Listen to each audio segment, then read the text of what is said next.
The theme of this standing committee is apt, though I will not be speaking much on the theme because I know that our primates will deal on the theme. But I will share with us briefly from my heart and my experiences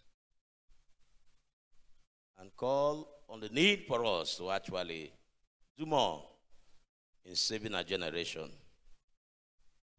Who is on the Lord's side, contending with apostasy in our generations? Who is on the Lord's side? It's a question demanding for answers. We may not get all the answers in this meeting, but I'm sure it will be a call for us to rise up and do so much for our church. I will be sharing with us based on what I see around me. It may not be the experience that you witness where you are. But for us here in Ekaland,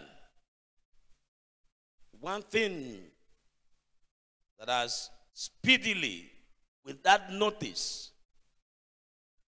come close or seem to consume us is the fact that we are losing a generation. A generation of young people between ages 20 and 30, that most of them, a good number of them, have abandoned the faith and turned to idolatry and rituals. I'm talking about this land. That our children, our own children, quite a number of them decide to resurrect the idols that their fathers threw away. Idols uprooted by their fathers, they go ahead to plant them, young people, not elderly people.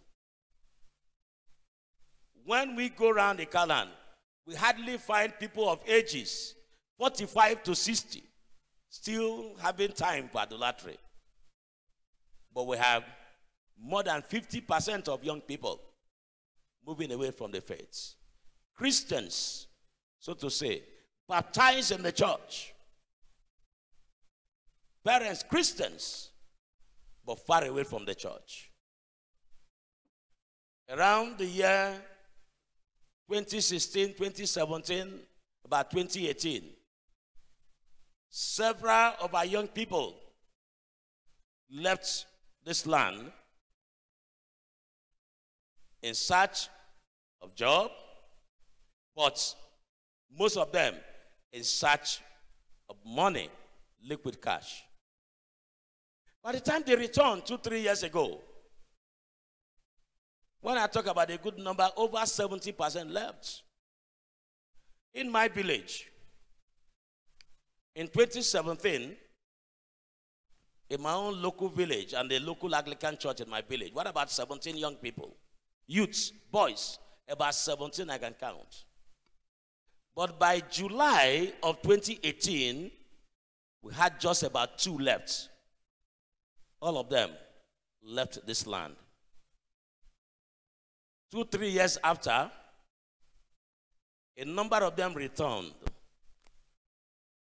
Rich, but they did not return back to the church. Maybe none or very few returned back to the church. And today, we have a duty to go after them and to search them and to bring them back. But it's a difficult thing. One thing that I ask myself is, who takes over from us? Who takes over from us? We've had to gather people, gather choristers, and thank God we have a number of them. But when you visit some of our local churches outside this town, and you go into the interior of Ekaland, you find 15 choristers, 13 girls and 2 boys, 14 girls and 1 boy, and sometimes 20 of them, all girls and no boy. What are the boys? They have thrown away the faith that their own father believed in, the church. Christianity came into this place more than 100 years ago. And it did spread. Both the Roman Catholic mission and the Anglican mission and Baptist mission did spread. And went very far into the interiors of Ika land. While the Catholics went into our kingdom, the Anglicans went into our kingdom. It was so to say divided, but we didn't know. I was not there. But that's how it happened.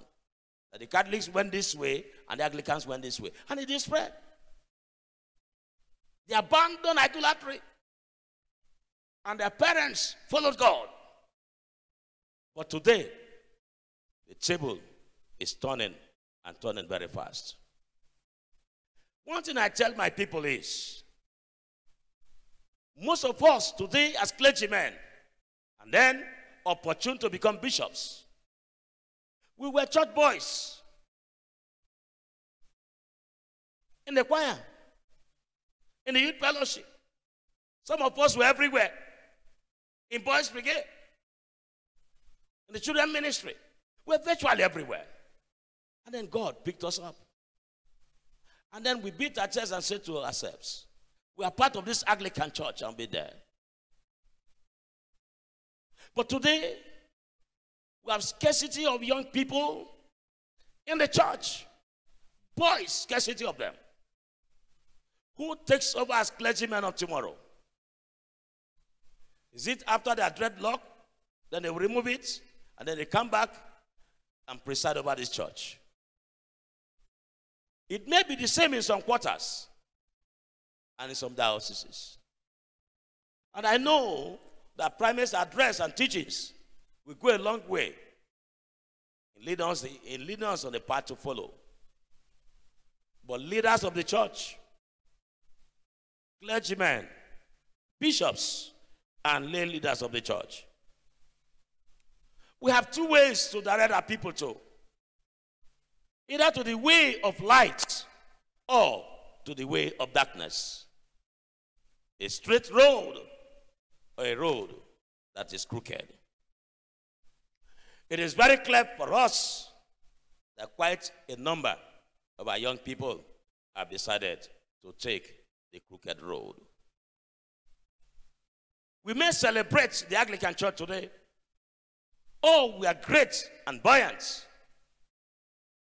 You look around and say, wow, great things happening. But I tell you something that I have my fears. When we are gone, what will happen to the church? Except we decide to say, how do we fight this departure from the faith? Gradually, in another 40, 50 years, we may begin to experience what the Western world is experiencing today. Count them one by one.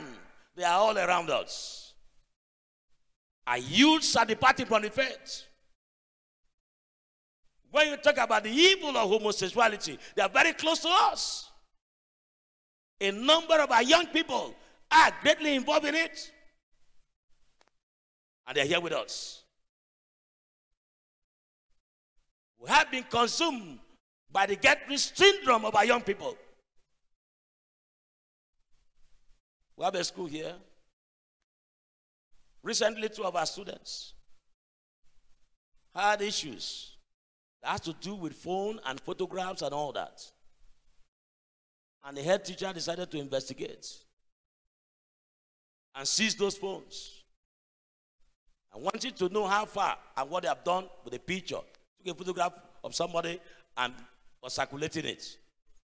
And so he took the phone of one of the students, SS2. And because of investigation, had to scroll through his phones, his messages, and all that. And got to a point and discovered that a student in SS2 He saw an alert in his phone of account balance of 10.7 million. SS2. And he asked his boy, this alert, who owns it? Who owns that money? And the boy said, it's my own. SS2. You have account balance in your account 10.7 million. How? He said they got it by pressing. Just pressing the phone. That's how he got the money. We not only have a generation of young people who have decided and say, look, one, school is come. Two, church is come. It is worrisome when people who will take away from us, as we begin to go down, we say to your face that school is come, church is come. A family invited me to have a word of prayer with them. What was the problem? They sent their son to school in Nairobi. Wonderful Christian family. Religious and active in the church. Sent their son to school in Uhuru Kenyatta University also in Kenya. Returned back after his master's. And on Sunday, it was time to go to church. And they got dressed and they called him. Are you not going to church? And the young man said to the mother, that is your church and that is your God. After years, they have paid for him in the university and returned back and they said to them, I've abandoned your God. And that is your church and that is your God. And that is what we see. And that is what we face.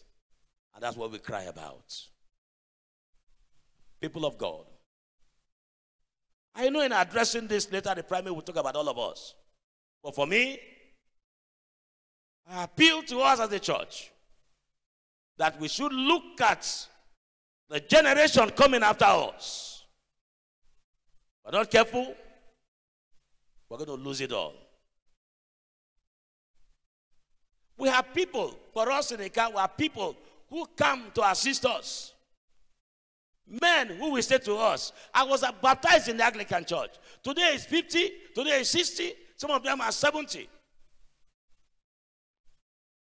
And when we call them and we say to them, I'm your bishop, they will listen to us and they will respond.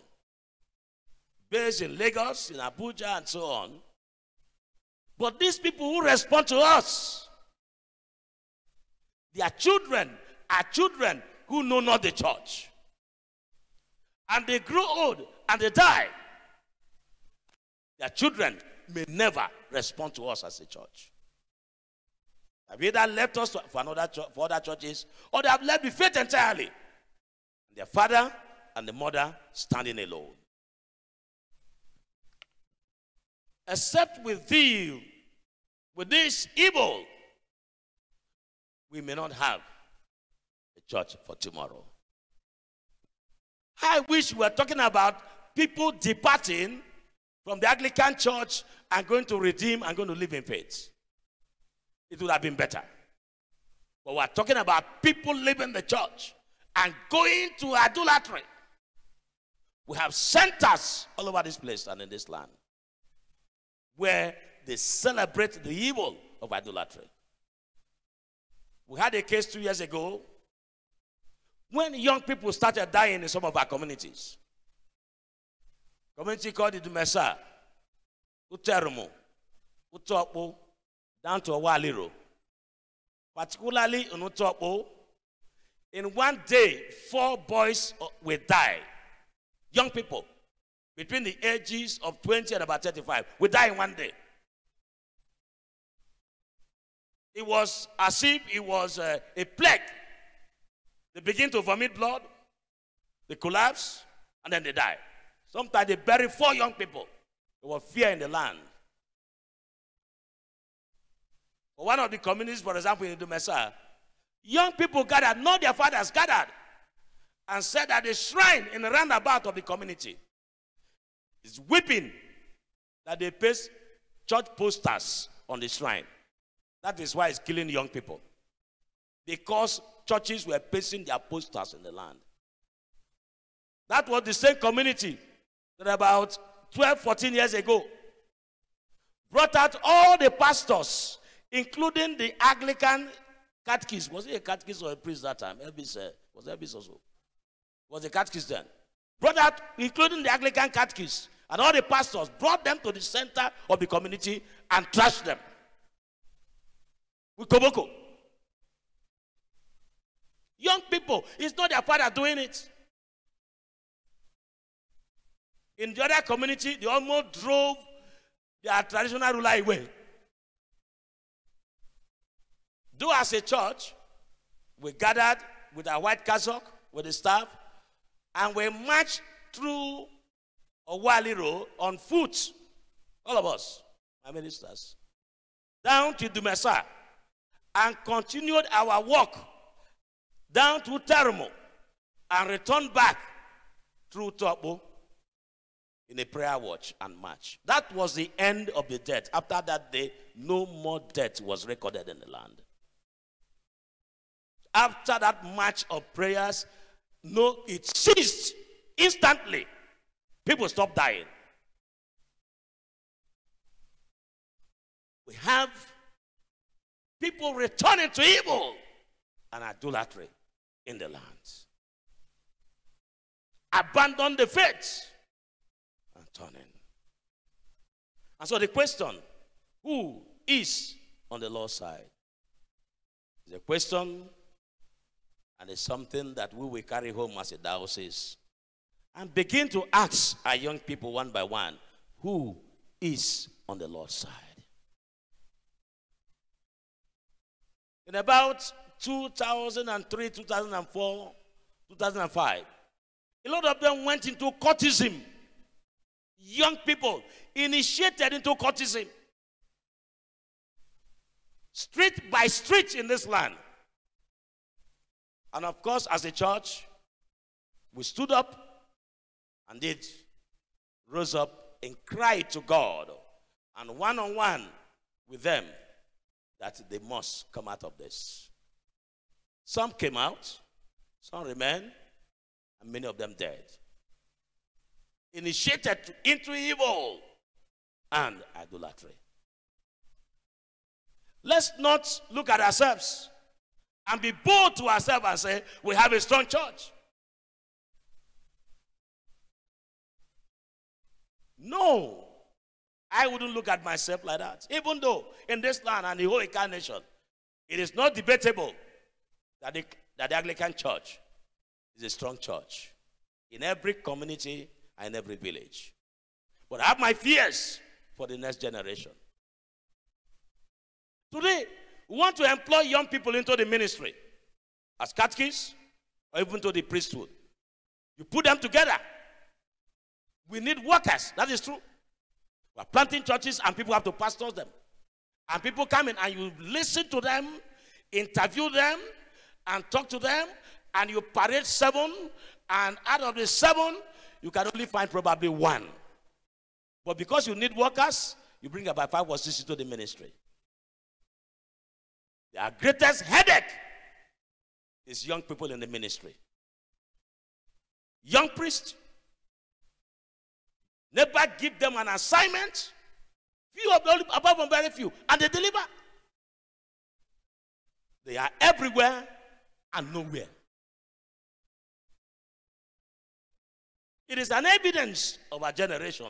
But whether we like it or not, you and I will go, and they will take over this church. And so except we look at this team, study it, come out with a working paper, and then look at the future, we may need to actually ask ourselves, for how long will this church stand before we have people in this church who will want to even sell the church? Unfortunately, it's not only the Anglican Church. Even the Pentecostals are getting very getting hot in this area. They used to catch on young people. There are no young people now. Their churches are empty. And so it's not just the Anglican Church. So people of God, as we go through this meeting, I want to ask us that number one, we humble ourselves before God. Humility is needed in every part of this meeting. Let no man see himself as being very religious or big. Let's bring ourselves down and say, God, show us the way to go. Show us the way to go. Number two, commitments. We must be committed to the cause of raising a church that will stand tall tomorrow. That is important. If for us, for 4, 5 years we have been here, there's nothing we have been committed to than raising a church that is strong and mighty. That's what we have been committed to. In planting churches, in evangelical campaign, in outreaches, in building up infrastructure, we are raising a church that in 100 years, the church will remain strong. We have no fear that much because we have taken the course and we are running with it. I beg us, bishops and people of God, let's be committed in our small and big dioceses to raising a generation for tomorrow. In the absence of that, we do not have a church. Today you can pay salary. You may not be able to pay salary in another 15 years. Except you sit down today and decide to be committed to raise a church for the future. Number three, the spirit of righteousness is important. Righteousness exalts a nation, but sin is a reproach. Let's lead these people and guide them in the spirit of righteousness. If we follow them the way they live, we destroy the church and destroy a future. Finally, servanthood. It will be difficult to be able to get these people and change them except we really come out to serve. They will come. Though have expressed to us our fears and what we are going through, but they are coming and we'll have them around us. One of our strongest workforce here now in the calendar, the youths. They're all over the place because we have taken strategic measures to capture them, at least the ones we have, that they go nowhere. Let's serve and not wait to be served. Let's serve with contentment and not think of ourselves, but think of a church and a future.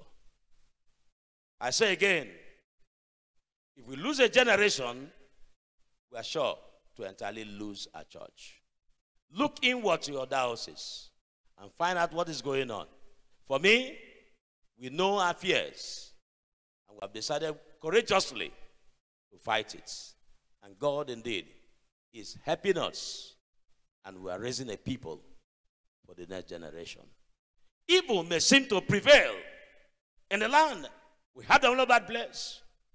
There was a time when I was growing up, 20 years ago, you can hardly find sacrifices dropped on junctions.